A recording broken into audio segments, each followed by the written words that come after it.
Hi everyone, Gothic Witch here. Today I thought it would be lovely to go through the tools of the trade as such. When I was training in a training coven for Alexandrian, which I did all the way through to my high priesthood, I thought it would be great to go through each tool, what's used in the Alexandrian tradition, and give anybody who's researching it before they get involved an insight, because I knew nothing when I joined. So it was like I knew things like the Athame and stuff like that, but I didn't know some of the stuff that they used. So yeah, it helped me big time, and so here we go. Very quiet in here today, but I don't really want any music. So really, I'll let you look at these. I don't know if you can see it so well, but I've got them all loaded on the table, like if you had it done as your altar. So basically, you've got your pentacle, you've got your scourge, you've got your cords, you've got your wand, your athame, your white-handled knife, your censer, and your chalice. So you've got all those things on there, and of course your sword. So if we start off, the first one is the sword. Now the sword is used to cast your circle, to dominate, subdue, punish rebellious spirits and demons, persuade angels and good spirits. And when you got your sword, you are the owner of your circle. It is your circle. So let's have a look at the sword. Now I had this at my second and third degree because, believe it or not, you can't have one as a first degree initiate. You have to be high priesthood, because with this comes a lot of responsibility. You can do things which could have disastrous effect. So basically this is your sword. Now when you buy a sword, it's a good idea to be able to hold it, because if you're casting circle, you don't want it going like that because it's too heavy. You want to be able to grip it with one hand. You want to be able to hold your arm in, because that gives it more stability, and then you want to be able to move around without any shaking, because sometimes you're holding that sword for quite a long time, and it's a nice thing to own. It is really nice, but you never use this in the woods. You never use this in the woods. You use wood. So if you wanted to use, like if I'm working in the woods, I will use a staff or a wooden sword, but I would never ever use a metal one because it's offensive to the spirits of the woods. So there you go, that's your sword. So we'll put that back. I think I'll lay it on the floor. This altar cloth that's on my on the table here was actually given to me as a present at my second and third from a priest who actually got it from the London Coven of Alexander's, and apparently he made this. And wow, I always followed more Alex than I did Maxine, so yeah, I think it's a nice thing to have, something that belongs to the one that started it all on the Alexandrian tradition. So yeah, brilliant. Anyway, we get on to the next one, and the next one's easy. The next one is the Witch's Athame. Now the Witch's Athame is the true witch's blade. You can do most things like what you do with the sword with it. So it's still powerful, and it's got your energy in it, and it's something that becomes part of you. So, and first degrees, it's so much easier for them to cast circle with when they're training. It's easier to hold, it's not heavy, and you know, you don't have to go like that with it. You can actually hold your arm out with it. So there's different poises, because in Alexandrian tradition, believe it or not, it's all about beauty. Ritual is beautiful. The altars are beautiful. They're made with beautiful flowers everywhere, and everything's polished. Everything's done perfect. The room is perfectly clean. Everyone in there has clean ritual clothes on, you know, because you're not sky clad until part way through with Alexandrian, so not always sky clad, so it's nice to have ritual clothes that you can use. You'd have a salt bath. Sometimes I'd put rose petals in, things like that, or a little bit of different herbs that you can put in for different moon cycles and that. It's quite involved, especially when you're high priesthood, because if you know you've got say a healing circle coming up, you would put the right herbs in the bath, because you're purifying yourself ready for ritual, and that's inside and out. So mainly on ritual days you would probably fast as well, because after ritual would be a feast of food, so you're not going to starve. But it's good. I used to do it for a couple of days before I knew I was going to do a big ritual. It just helps your body to be in the right place for anything that you're going to be doing ritually. So yeah, that's another good one. So we'll put that one back. The next one, this is the white handled knife, which is used. It's used to, one other thing with the Athame, getting back to the Athame, you never use it to cut anything, or you know, you don't want to be hurting anything with a knife. It's always supposed to be blunt at the end, so that you can't hurt anyone, because believe it or not, if everyone's in circle and there's a lot of you and you're trying to do the stuff with your Athame, you know, because at certain points of ritual you'll be doing pentagrams and you don't want to be cutting up the person next to you, so it needs to be blunt. It also, you cannot use it to hurt anything or cut anything. If you do, then you need to get rid of it and get yourself a new one. That is one of the laws of owning an Athame. It is not a tool or a weapon. It is a ritual weapon. Okay. Anyway, this, a lot of people have the crescent one. I don't know what they're called, the bowline. And but in our coven we had like these, so I got myself one of these. You get your tools all together when you sit for second and third degree, so you don't really need them apart from your Athame till you reach second and third, really. But a lot of witches do buy all their own stuff because they'd like to practice at home.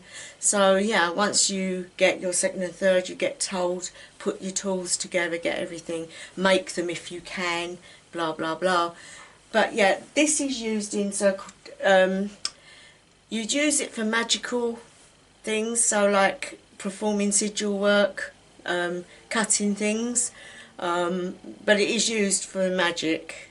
It is used within circle and not outside circle. You don't ever use this outside the circle. Getting to the next one, let's see, I think the next one will be the wand. So yeah, the wand, I've got a very small wand, but I liked it because it's got a little stone at the end. Some people buy big ones, but I don't know, I just think that they're really delicate. When the delicate ones, they're very, whatever suits you. If you think you want something that's big that you can grasp, or something small that gets into places very easy.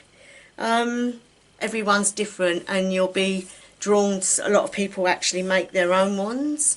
I have done in the past, but this one I bought because I liked it when I saw it, and I've just kept it. It was used within my second and third degree rituals, and I like it. But the wand is used for bringing in,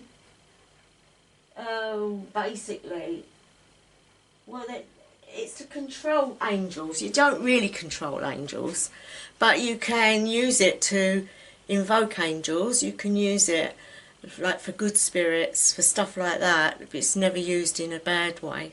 So it's not used as much as the Athame or the sword, believe it or not. But that's the wand. Now, the pentacle. Now, I used to have the Alexandrian pentacle, but I lent it to somebody for a ritual and never got it back. But this is the one that I bought for the time being, and I just never got round to getting. You can't get them for love nor money. You have to have them made special, and I could only get it in wood, and I wanted it in. Oh, what's the name of the stuff? Not brass. I wanted it in copper. I like copper. But yeah, getting one's a joke. So I've had to relent and get one like this. A pentacle you use on your altar. It goes on your altar. You can put your salt and water on it. It's used for bringing in good spirits, and any spirits needed for ritual, you can draw them through the pentacle. It's a protective circle. So yeah, the pentacle is used for, I mean, we used to put salt and water on it, and any, like if you was blessing jewellery or anything like that, would be done on here. Okay, so next up would be, right, the censer. Right, now we used to have these sort of censers because they were really good in ritual, and they were an art to use, believe me. That's what the churches use, but also Alexandrians use them big time, because you're holding that, and we used to do this, so you'd have to make sure, I don't even know if I can do it, you basically hold it like that, and you would shake it, and it would have to, you'd have to make sure you, like that, so you were dinging that bit, but I'm out of practice. But yeah, so basically the censer is where you burn your incense for ritual, and you would use it all around the circle, and then people would breathe it in, and it's a purification, and it is also to welcome good energy and to banish bad energies. So it's a really nice one. I prefer this sort to the handheld ones because they get really hot, and when you're using charcoal and incense it gets really messy. But yeah, so that's the censer. And then we've got the cords. Now actually the Scourge, I'll do the Scourge next. Not many people know much about the Scourge because it is not really used as much as they used to use it. But in the Alexandrian tradition, some of the covens, I won't say a lot of them, because now there's a bit of controversy about whether they should be used, because people are actually being ritually whipped with them. It's used in initiations, it's used to dominate, it's used to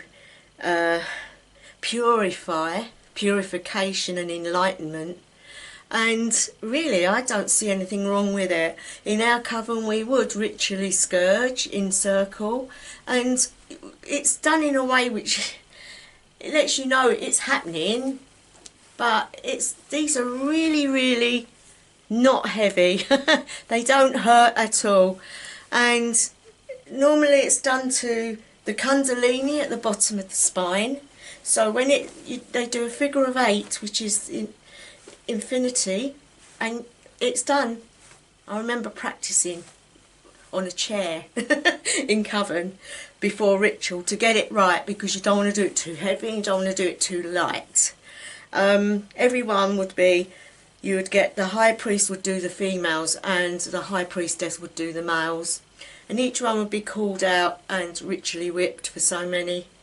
And all this is written in the Book of Shadows, how many that you do. If somebody wanted to take more, that they could put their hand up and receive more. It is not a kinky thing, it's not a sexual thing, it is basically a ritual. It does something to the body which allows you to shift spiritually. But as I say, a lot of covens don't even use them anymore. I actually made this for my second and third, and it's got great meaning.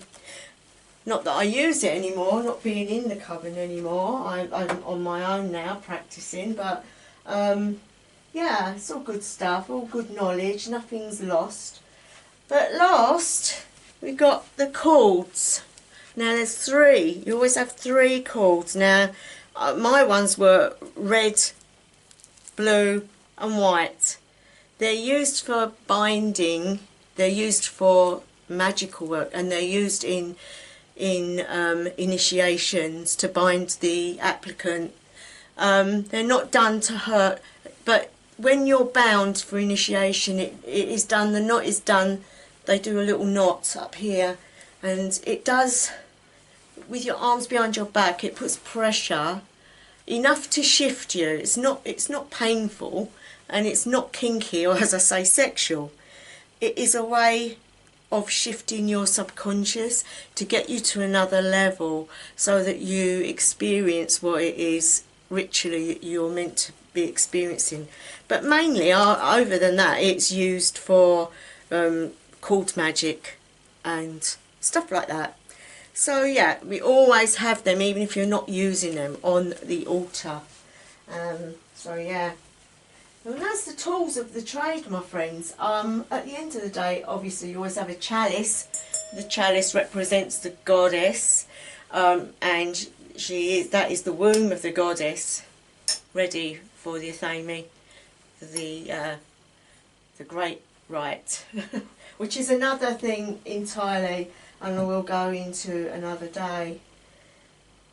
I think knowing all these things is a good thing to know before you get involved. I don't think it's good that you don't know these things before you join a group, because with some of these groups now, like the coven that I joined was so near to Alexander's, my lineage was very, very near Alexander's, and so the training I got was second to none. I mean, it was near on what Alex was giving out, Alex and Maxine. But there are groups now that are very insipid, and they don't actually do the stuff that we did. I'm glad I got that training, because it was hard. There were times when I thought, I can't do this anymore. But what I've gained from it is amazing, and the enlightenment and the, well, it's just if it's within you, that's what you're going to want. You're not going to want breadcrumbs, you're going to want the loaf of bread. So what I'm trying to say to you guys is, knowledge is a good thing. And I think if I'd known before, it would have helped me a little bit. But then there wasn't quite as much out there when I joined back in them days as what there is now. So, you know, you've got so much on the internet now that you can find out all this stuff. But I thought it would be nice just to do this, to help you to understand what the tools are. I mean, tools are expensive. You can make them yourself, and you can get them second hand, and you can purify them. You can, you know, rededicate them to yourself. So, I don't know. I mean, at the end of the day, I'm just going to say, like with the Book of Shadows, when you first become initiated, you need to buy a book, and you have to do a lot of writing, you know, a lot of learning. It's a real hard thing. I mean, like that, for example. I mean, I don't know if that's going to but so much to learn. And as I say, there's so much really in here that I can start doing videos on. If people are interested in learning more about the Alexandrian tradition and the stuff that I have learnt, I would willingly do videos on it. The reason I'm doing this today is because, as I haven't done any for a long while, I'm trying to get things that I promised in the past that I was going to do. And I don't quite know if people are still interested in the Alexandrian, or whether they still want more Norse. But at the end of the day, guys, I'll do a bit of both, so that people get a wider range, because I have training in both. So anyway, waffling on like this, I'm going to go now, and I hope you have a lovely evening or day or night, wherever you may be in the world. and I will be doing more very, very soon. Take care for now. House of Alang.